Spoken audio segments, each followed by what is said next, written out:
Bakı Dövlət Universitetinin Fizika Fakültəsi əhaliyə xəbərdarlıq edib. Xəbərdarlıqda deyilir: Günəş səthində baş verən X sinif alışmalar səbəbindən aktivlik yüksək səviyyəyə qalxıb. 9-10 noyabrda baş verən X5 alışması zamanı asimmetrik tac kütlə atılması nəticəsində plazma kütləsinin noyabrın 12-sində yerə yaxınlaşması proqnozlaşdırılır.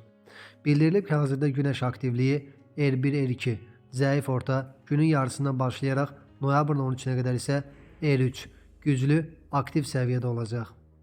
Aktivlik noyabrın 13-cü gün ortaya qədər davam edə bilər.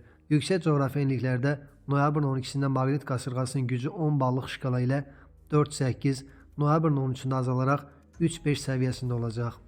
Orta coğrafi enliklərdə noyabrın 12-sində qasırğanın gücü 4-7, sonraki günlər azalaraq fon səviyyəsində olacaq.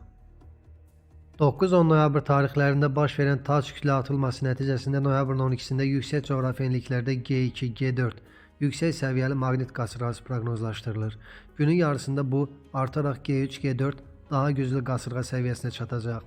Tac kütlə atılması səbəbindən noyabrın 13-də qasırğanın G1, G3 səviyyədə qalacağı proqnozlaşdırılır.